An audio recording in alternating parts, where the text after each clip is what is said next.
My name is Rose, and I am a 30-year-old woman living with my parents. After college, I tried to make it in the outside world, but found it tough. Initially, I searched for jobs while receiving unemployment benefits. Later, I discovered remote work and became a freelance engineer, using my scientific skills. Starting with small projects, I earned a modest income, but gained valuable experience.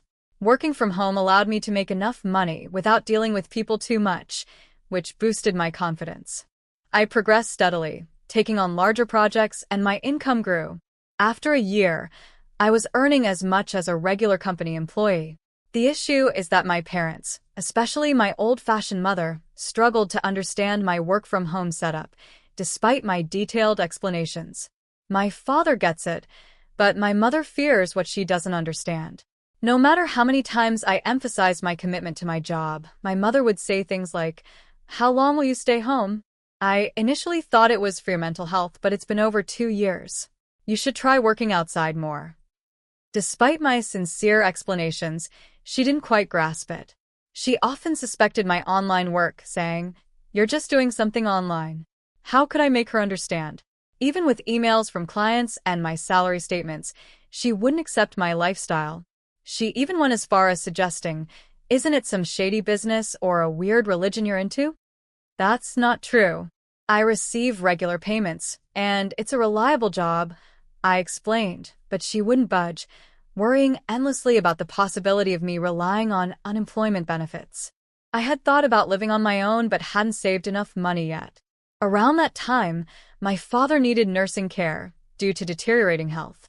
He retired early, facing a sudden loss of income.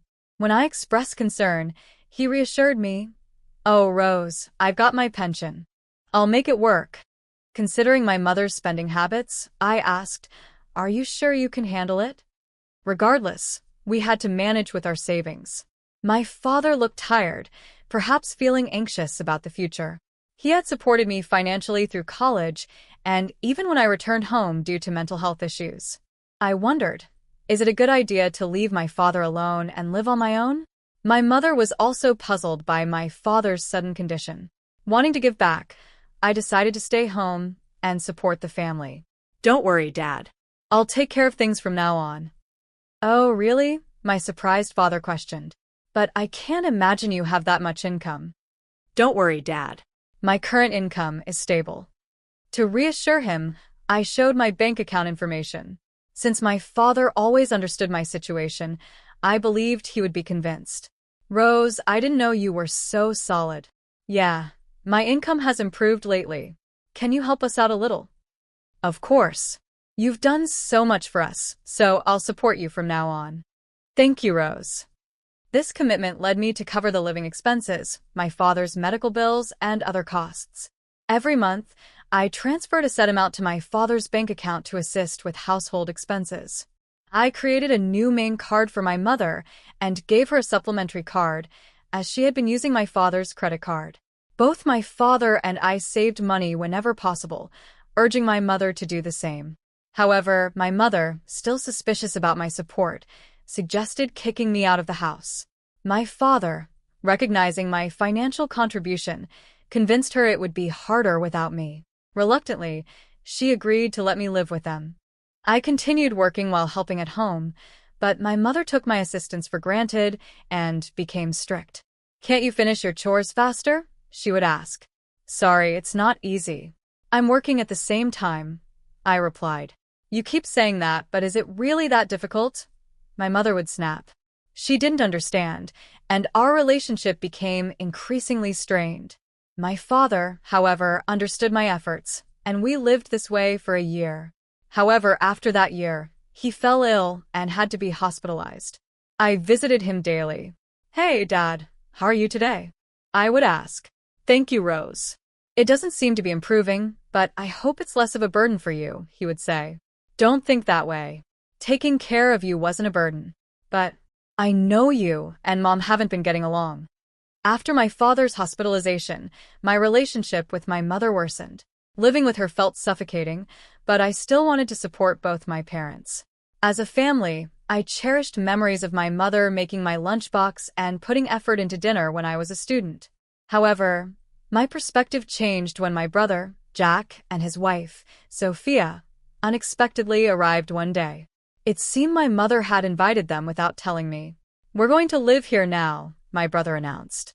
I was shocked and asked, "Why?" He explained, "Mom was worried.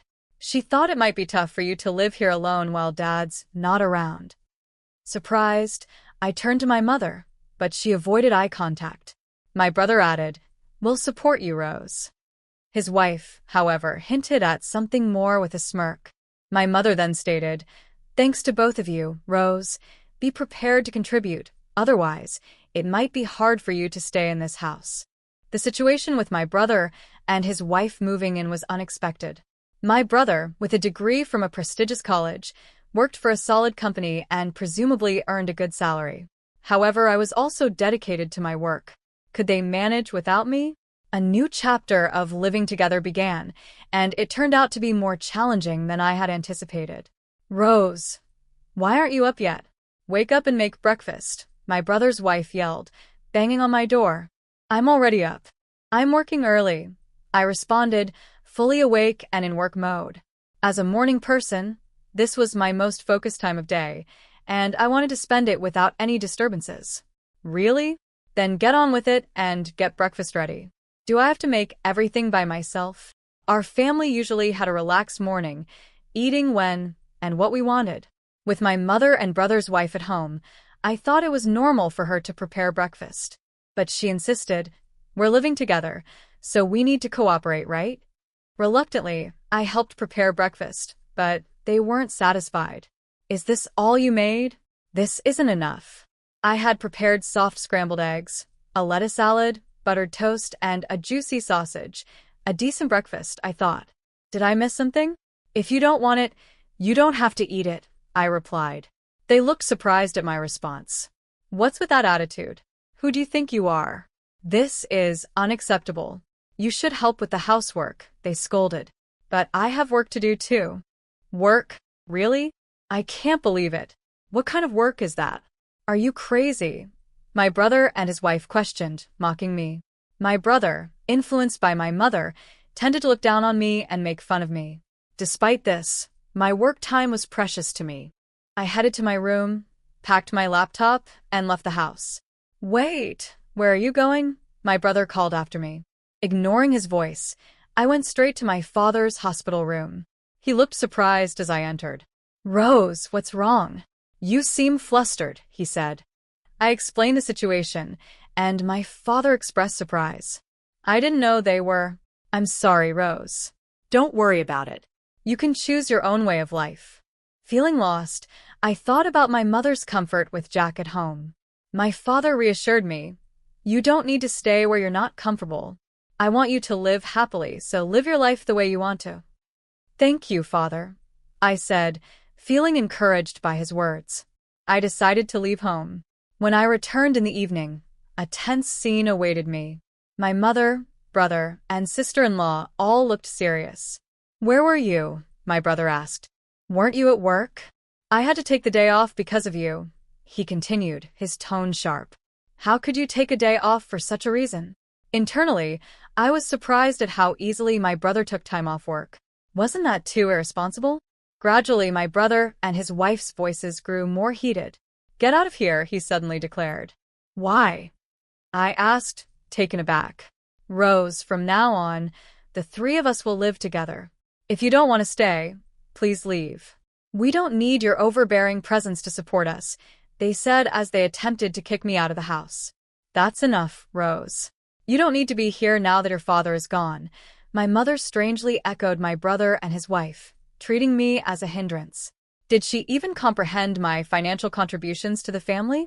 Despite her monthly purchases of branded goods, what would she do when her allowance was reduced? I felt furious. No matter how many times I explained, my mother, brother, and sister-in-law ignored my story. It was becoming unbearable, so I decided to employ a little trick. First, I transferred the money from the bank account linked to my mother's credit card to another account under my management. I hoped this would surprise her when she could no longer use her credit card. Additionally, I moved some funds from my father's account, which had been supporting the family finances. Now, only my father's medical expenses could be covered from his separate account, unbeknownst to my mother. Consequently, a significant portion of the family's financial responsibility now rested on my brother and his wife. Not knowing the details of my brother's income, I was certain he would now feel the burden more than ever. After completing all the necessary formalities, I packed my belongings and declared, "I'm leaving this place." My mother, brother, and sister-in-law looked surprised at my words. Despite their constant harassment, they didn't anticipate that I would actually take action. But as I observed their expressions, it seemed like they were enjoying the situation. "You're finally leaving? I've never seen such a troublesome person. You won't be coming back, will you?" they said with relentless belittling. "Of course not. Don't contact me," I replied. They smiled as I left, but I wondered what they would think after I was gone. Internally, I smiled too, ready to embark on a new life. My new home was peaceful, allowing me to savor my own time and concentrate on my work. As expected, one day I received a call from my brother. "I told you not to contact me. What's wrong?"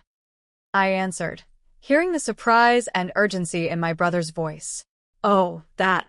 "Yes, that's right," he stammered. "Why are you asking now? Why didn't you tell me? We had no idea." "Well, I did mention several times that I was working, but neither you nor Mom believed me, right?" I reminded him. Well, Mom said a lot of things and I was a little confused, so that's not my fault, right?" he asked, trying to shift the blame. "Right," I replied, exasperated. "No, it's not, but I'm having a problem with money. Mom's been spending quite a bit, and on top of that, we haven't been able to pay the house utilities and stuff." "Yes, I was able to do it because I was supporting you in so many ways. I'm not home anymore, so you have to do it now." "Rose, I need your help. Could you transfer some money to my bank account?" he pleaded. What? "You must be joking. You're working for a big company, isn't that how you make a living?" "Well, actually, I got fired from that company," he admitted, his voice dropping. What? Why? I asked, shocked. "I made a big mistake. Was that before you moved back to our parents' house?" His reply left me speechless. I guessed correctly. My brother may have come back to our parents' house thinking there was enough money in the house. He probably assumed he could get by with my father's pension after he retired. I wished to convey to my brother that I played a significant role in supporting the family finances, despite appearing idle. The thought of the surprise on his face when he realized I was the one maintaining the household finances, assuming they were stable, brought me a certain amusement. The same revelation awaited my brother's wife and mother. Later, my brother's wife implored, "We need your help. We're running out of savings." My mother echoed, "Your father is really upset about this. He won't contribute to the household finances anymore. We're in a tough situation." "I've supported you enough," I responded firmly. "You're all healthy, so work hard and support yourselves. I'll cheer you on." A frightened voice came through the phone. "Please, Rose, wait a minute. Reflect on your actions." "I'm hanging up now. Don't contact me," I said, cutting off the conversation. I distanced myself from my brother, his wife, and my mother. My father felt unable to return to his life with my mother and sought legal advice before relocating to a different place. Fortunately, I could visit him daily. A friend later updated me on my brother's recent situation. He had moved to a small apartment, living a frugal life. My mother, once accustomed to homemaking, struggled with her newfound job. My brother, with his college confidence, found it challenging to adapt to younger staff's opinions in his part-time job, resulting in a short-lived employment. Among them, my brother's wife had been the sole provider, working diligently to support the family finances. However, it seemed the pressure became too much, and she eventually departed. Now, my brother and mother are reportedly working hard together. Despite their efforts, my mother's tendency to overspend persists, and her debts continue to mount. I am concerned for her, but unfortunately, I can no longer offer assistance. Currently, I'm putting in a lot of effort in a comfortable living space. My income is gradually increasing, and I'm contemplating trying something new. I aspire to visit my father daily and spend more time with him, cherishing every moment to witness his cheerful smile.